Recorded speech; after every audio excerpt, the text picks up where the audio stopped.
Good afternoon, my name is Matt Pitcher and today I'll be talking to you about the expanded roles in paramedicine. Now I just want to give a quick overview of what I'll be speaking to you about this afternoon. That includes the different high acuity roles that have been developed within Australia and how they add value pre-hospitally to our practice. Also the use of low acuity roles. Given that we have an ageing population and the increase in chronic diseases, it's imperative that we nail our low acuity patients as well. Roles that are specific to certain environments and terrains such as bushland or coastal or working on the ski mountains. Rural type roles where you have an extended kind of scope of practice and help out the hospitals and nurses do their work pre-hospitally rather than waste time at the triage. Also miscellaneous type roles that don't exactly fit into a category but are still just as important, such as mental health units and bariatric trucks. Also want to quickly touch on the international opportunities that are out there for paramedics, whether that be through providing aid to third world countries or whether it be an urban search and rescue type response or being a tactical medic in the army. So first of all, I did want to talk about the high acuity roles, specifically what we have here in Queensland, which is a high acuity response unit. Lots of the treatment pathways that have been developed have been a result of the war and the medical innovation that we've taken back to suburbia from that. And it does make a big difference to a very small group of people that we do treat, those that are bleeding to death mainly and those that are experiencing massive trauma.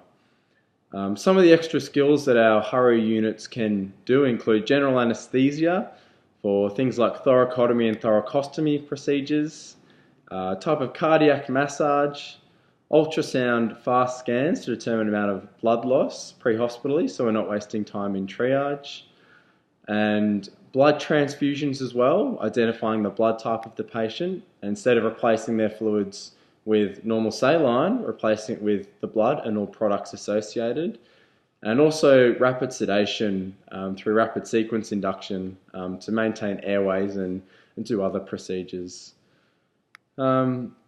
There are also, as I mentioned before, tactical type paramedics, which is where a lot of these medical innovations have been developed, where you work under a law enforcement team, whether it be through the Army or through the Navy or through the Air Force, and you provide care to not only your own officers and perhaps officers of other countries, but also civilians that are affected by it all. In this job, you do have a higher exposure to danger as a paramedic and your life is more at risk. So you do need extensive physical and psychological training to complete this role. They are trained to rapidly adapt to very hazardous circumstances and treat critical patients very urgently. All of the high acuity methods that have been developed have stemmed from this, and they really do know how to nail their primary surveys and get a really quick assessment of the situation and provide some immediate life-saving care. Of course, it's not just Queensland that have high acuity response units, but other states also have different types of critical care and intensive care paramedics with similar capabilities. And it really is an emerging area of the field, which is very important. The next category I have is low acuity roles, which is almost the most important aspect of expanding paramedic roles, as this is the future for us. We have an ageing population in this country, and with an ageing population comes the incidence of more chronic diseases as we age. So it really is important for us to have a more medically sound knowledge base so we can have more confidence to make the calls when we do see these patients at home to either leave them at home or transport them to a non-emergency department, whether it be a general practice, whether it be a community support centre, a psychologist clinic, etc., etc. And as I said there is the incidence or increased incidence of chronic diseases in this country and worldwide. For example, type 2 diabetes will increase with the ageing population, incidence of strokes, dementia, falls, cardiac and kidney type diseases, infections. So it really is important that we have this clinically sound base to know how to treat these patients, especially those that are low acuity and don't need to go through the emergency department. This will then free up room in our emergency departments, which will prevent ambulances from ramping for so long, which will keep more paramedics on the road, and the circle really is interlinked for this process.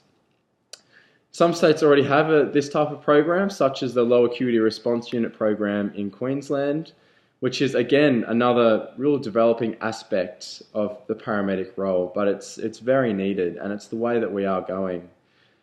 It allows you to spend more time on scene, do a much more thorough assessment, and it aims to give the patient a more tailored approach to their treatment care. Also, I spoke about environment-specific roles before, which you have to be very adaptable to the terrain that you are working in. For example, in New South Wales, there are snow operations units, which obviously have to be very adept at skiing in rough terrains to access patients. They must be experts on extrication methods, more so than the regular paramedic, whether that be through the helicopter, whether it be through a snow buggy, or skiing them back down the mountain, depending on the severity of their injury. They also need a high level of communication skills and navigational skills to correctly identify where the patient is on the mountain and how to exactly get them back down, and to have that interprofessional communication to provide the best care for the patient. You are obviously working in a very high-risk environment as well, so you do need to know how to acknowledge and identify all of the dangers that are associated with the slopes.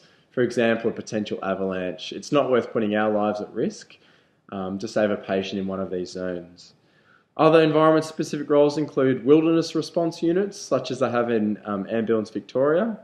Similar to the snow-based operations, they need to be experts in navigation and extrication.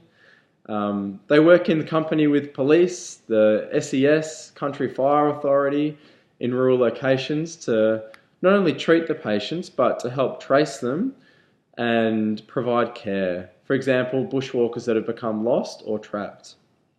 Again, they're putting themselves at risk and are being winched down by helicopters and going down rough terrain, so really need to be aware of all the hazards associated, and need to be more adept at more bush-specific injuries, such as snake and spider bites, identifying real signs of dehydration and fatigue, and different types of entrapment injuries as well. Another interesting one in Victoria is aquatic paramedics, which is where they work in line with Surf Lifesaving Victoria and accompany emergency services in boats to reach the patient. And they could be deployed off the coast, in flood rescue boats, in inland waterways and rivers. And they obviously need an awareness of all the aquatic hazards and different types of vessels, different types of aquatic risk minimisation strategies, use of radio beacons, flares, flotation devices, etc., which isn't in the scope of a normal practice of an advanced care paramedic, but is very relevant to the aquatic one.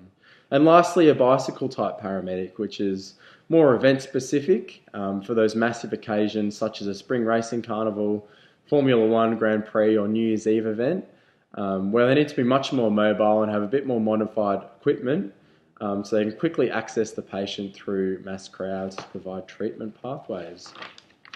So that's more environment-specific roles. And now I quickly just want to touch on more the rural roles specifically. So this is particularly evident in Indigenous communities where a specialised tailored care is needed. Just a few quick stats about the Indigenous compared to the rest of Australia. They're 5 times more prevalent for heart disease, 5 times more prevalent for chronic respiratory disease, 17 times more likely to have diabetes, 10 times more likely for pneumonia, and 3 times more likely to involve themselves in a serious accident. And when we treat these patients with their culture, we need to give them more health education and advice, not just the treatment. And it's for their well-being that they're referred to community centres as well for their recovery efforts, because it's not the same as just giving a certain amount of pills to a patient expecting they'll be compliant, because that's not in their culture to do that. So we need to really explain the consequences and benefits from our treatment and ensure they have carers or support networks in place to ensure that their treatment is met adequately. Also in rural locations, they need things like assistance at local immunisation clinics, welfare checks and home visits, ensuring medication compliance with the elderly, having different dressing clinics, helping with things like suturing and triage and x-rays, etc. Other types of miscellaneous roles with paramedics include mental health escorts / crews, which has been pioneered in New South Wales Ambulance recently. And it's a really great idea. It's responsible for the safe inter-facility transportation of mental health patients. And these officers are specialised in the mental health field, so they can build rapport with the patient and can even offer sedation guidance if needed. They also have a real psychological background as well, so can really relate to the patient and try and de-escalate them before more aggressive means are needed to transport them. Other roles include the bariatric response unit as well. Again, with the ageing population, there has been an increased rise in obesity as well. So this type of response unit deals with the causes, prevention and treatment of obesity. And obviously need to be specialised in transportation methods, lifting equipment and fall responses, as their patients are much heavier than the usual patient an advanced care paramedic would attend. Lastly, there are many international opportunities that we can have expanded role in as a paramedic. Firstly, you could be deployed in a different region of the world, such as the Middle East, or any other type of third world country. This is a great experience because you're exposed to a new culture, can learn a new language, and can learn how that health service works in that country.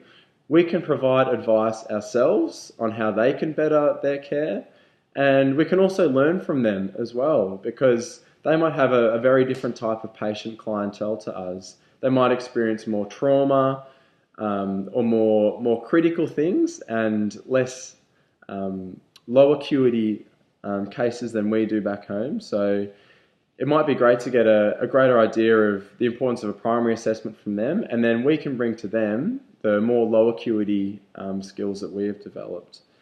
Also opportunity through flight paramedics to travel internationally, working in an aeromedical environment through helicopters or planes. You can do that nationally as well in terms of transporting quite critical patients from rural, remote or difficult terrain areas to hospital care, but also internationally for medevac type of transport missions for body recovery, and working with the Royal Flying Doctor Service and the registered nurses there. Lastly, internationally, you can work in urban search and rescue, which is a type of pre-planned, self-sufficient, multi-agency response to structural collapse type situations. This can be to any type of natural or man-made disaster, whether it be earthquake or bombing, or just simply emergencies such as a building collapse. There's many different skills you need to acquire for this role as this type of paramedic, such as removing primary surface casualties, initial intelligence gathering, identifying hazards, marking out these hazards, and accessing survivable spaces in before our inevitable treatment in quite a dangerous environment. We have to have obviously used different heavier extrication machinery, have insanely good communication skills, and be aware of the obvious dangers of a further collapse, and also the injuries associated with this type of collapse as well, whether it be crush type injuries with rhabdomyolysis or amputations. So I suppose in conclusion, as I've just mentioned, there are many roles for the expanded scope of paramedic practice, and we do need such a wide and diverse yet tailored set of skills depending on the environment that we're working in.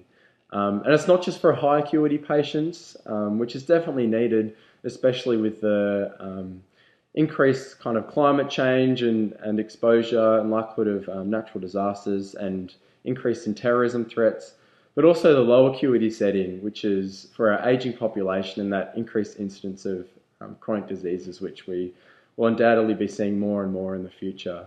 I hope you have enjoyed my presentation, even though the sun's been in my face most of the time. And thank you very much for your time and listening. Cheers.